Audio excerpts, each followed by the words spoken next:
রাত পোহালেই বাংলাদেশ নেপাল ম্যাচ।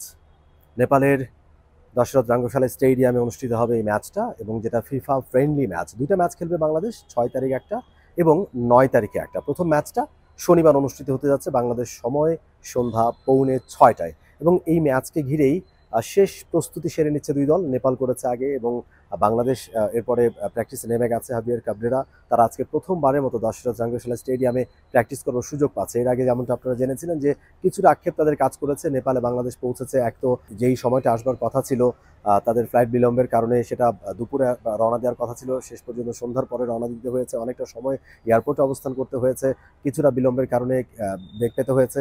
এরপরে নেপালে এসে তার পরদিন যখন তারা প্র্যাকটিস করতে যাবে, তারা মূল গ্রাউন্ডটা পায়নি, অর্থাৎ এই ভ্যানুটা তারা প্র্যাকটিসের জন্য পায়নি। তাদেরকে প্র্যাকটিস করতে হয়েছিল আর্মি প্লে গ্রাউন্ডে।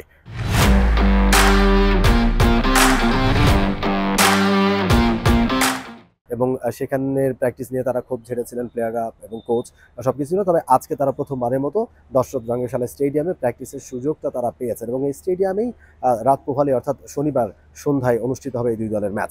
এই ম্যাচ নিয়ে নেপালের বেশ কিছু পরিকল্পনা ছিল, এবং তারা চেষ্টা করছে এটাকে ফ্রেন্ডলি ম্যাচ না বলে ইন্টারন্যাশনাল ফুটবল 2022 হিসেবে তারা ইন্ট্রোডিউস করছে, যাতে করে দর্শকদের মধ্যে একটা বাড়তি উত্তেজনা কাজ করে, দর্শকদের মধ্যে একটা বাড়তি আগ্রহ কাজ করে এই ম্যাচকে নিয়ে। ফ্রেন্ডলি ম্যাচ বললে হয়তো অনেক দর্শকরা আগ্রহ হারাবেন। তারা চান যে এই স্টেডিয়ামের গ্যালারি আসলে পরিপূর্ণ থাকবে দর্শকে, হোম ক্রাউড থাকবে, এবং যেটাকে অ্যাডভান্টেজ হিসেবে তারা কাজে লাগাতে চাইবে। সেই কারণে নামে কিছুটা পরিবর্তন আনার চেষ্টা করছে তারা। বাংলাদেশের যতটুকু শুনেছি, বাংলাদেশ দলের সাথে তারা কথা বলছে, বাংলাদেশের ম্যানেজারের সাথে কথা বলছে, বাফুফের সাথে কথা বলছে যে এটাকে আসলে একটা ফ্রেন্ডলি ম্যাচ না বলে এটাকে আসলে কোনো সিরিজ হিসেবে, 2 ম্যাচের সিরিজ হিসেবে এই ম্যাচটাকে করা যায় কিনা সেটা নিয়ে কথাবার্তা চলছে। এখনও সে বিষয়ে কোনো সিদ্ধান্ত আসেনি যতটুকু আমরা শুনতে পেরেছি। এবং তার একটাই লক্ষ্য যে একটা ট্রফি থাকবে দুই দলের মধ্যে, যারা এই 2 ম্যাচে যারা আসলে জিতবে, 2 ম্যাচের সিরিজটা জিতবে, তারা এখানে ট্রফি দেওয়া হবে তাদেরকে, যাতে করে দর্শকদের মধ্যে একটা বাড়তি আগ্রহ কাজ করে।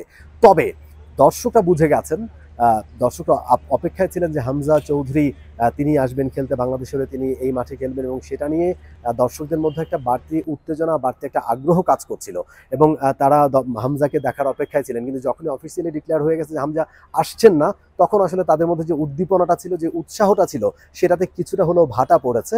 এবং দর্শকরা কিন্তু সেই কথাগুলো আমাদের বলছেন যে হামজাকে নিয়ে তারা একটা প্ল্যান করছিলেন, বা অনেক দর্শকরা আগ্রহ পাচ্ছিলেন যে হামজা আসবে, তার খেলা দেখবেন, এক superstar big star Hamza Bangladesh দলের হয়ে খেলবেন, এবং তার খেলা দেখার জন্য হয়তো অনেক দর্শক তারা আগ্রহ পাচ্ছিলেন। কিন্তু যখনই তারা শুনতে পেরেছেন যে হামজা আসছেন না, তখন সে আগ্রহটা অনেক দর্শকের কমে গেছে। সেক্ষেত্রে কিছুটা দর্শক কম হতে পারে, অনেকেই সে আশঙ্কা প্রকাশ করছেন। আমরা নেপালে আসছি, সবাই ঘোরার জন্য আসছি, ভাই ভাইদের মিলে অনেকজন। তো আমরা জানছিলাম যে বাংলাদেশের খেলা আছে নেপালের সাথে, তো চিন্তা করলাম যে এটা তো মিস করা যাবে না, কারণ আমার দেশের খেলা, আমি কিভাবে এটা মিস করি। আর খুব এক্সাইটেড ছিলাম যে হামজা ভাই আসবে, কিন্তু এখন শুনলাম যে হামজা ভাই আসেনি, একটু আপসেট আর কি।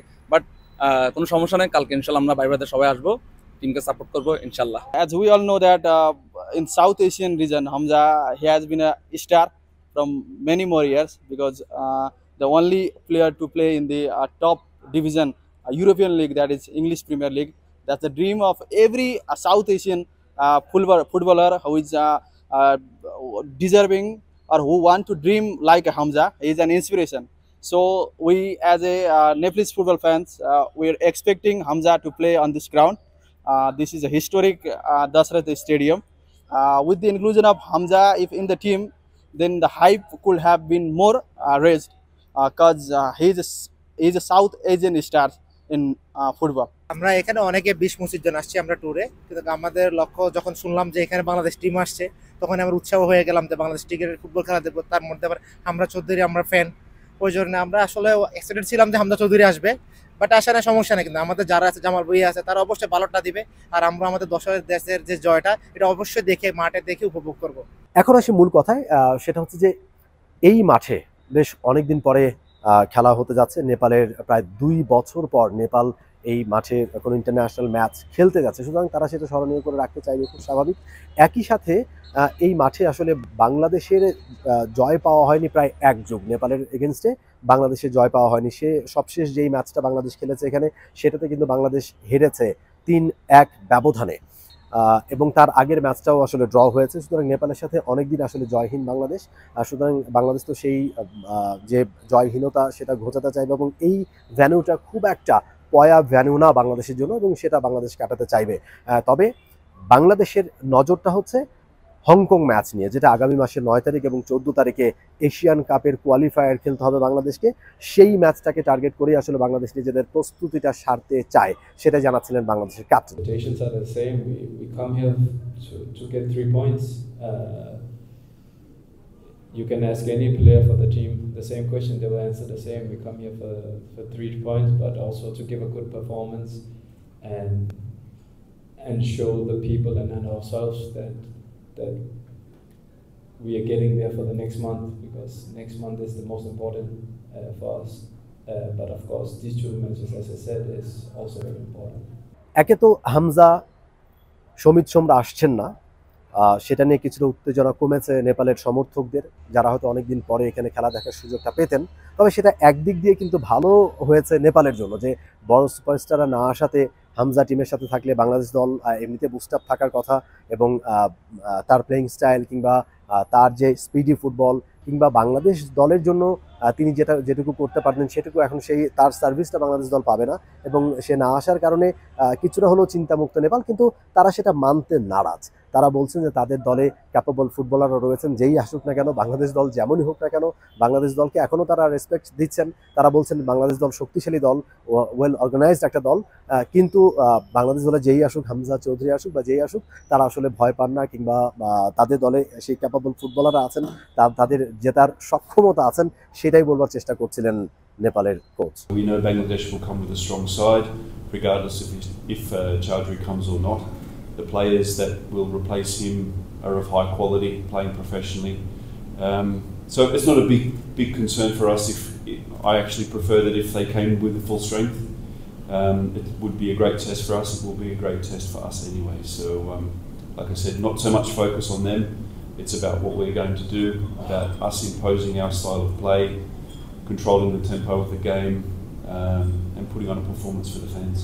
দুই দলের মধ্যে আসলে জয় পরাজয়ের লড়াই তো হবেই। নেপাল চাইবে ঘরের মাঠে অনেকদিন পরে যেহেতু ইন্টারন্যাশনাল ম্যাচ এখানে হচ্ছে, তারা জয় দিয়ে সেটাকে সেলিব্রেট করতে চাইবেন, এবং প্রথম ম্যাচে জয় তুলে নিলে পরের ম্যাচটা তাদের জন্য সহজ হবে, এবং হোম ক্রাউডকে তারা কাজে লাগাতে চেষ্টা করবেন। এখানকার হোম অ্যাডভান্টেজ যেটা রয়েছে, ওয়েদার কন্ডিশন, সেটাকে কাজে লাগাবার চেষ্টা করবেন। কিন্তু বাংলাদেশ দল যেহেতু তারা একটা টার্গেটকে সামনে রেখে তারা খেলতে এসেছেন, এশিয়ান কাপ কোয়ালিফায়ারে তারা ভালো করতে চান, সেই প্রস্তুতি সারতে এসেছেন এখানে। নেপালেরও সেম একই অবস্থা, নেপালও এশিয়ান কাপ কোয়ালিফায়ারের প্রস্তুতি হিসাবে এই ম্যাচটাকে তারা কাজে লাগাতে চাইছে। তবে বাংলাদেশ দল যেহেতু এখানে খেলতে এসছে, ডিফারেন্ট কন্ডিশনে তাদেরকে খেলতে হচ্ছে, এখান থেকে জয় তুলে নিতে পারলে তাদের জন্য এটা মোটিভেশনাল হিসেবে কাজে লাগবে, কিংবা তারা আসলে বুস্ট আপ হবে। সবকিছু মিলিয়ে এই ম্যাচটা কিংবা এই দুইটা ম্যাচই দুই দলের জন্য খুবই চ্যালেঞ্জিং। দুইটা দলই চাইবে প্রথম ম্যাচটা জয় দিয়ে রাঙাতে। মমিন রোহন, টে sports, Dasharath Rangasala stadium, Nepal. For more updates, subscribe to our YouTube channel and click on the bell icon. Follow us on Facebook and Instagram. Download T-Sports app to enjoy exciting games and highlights. Visit tsports.com.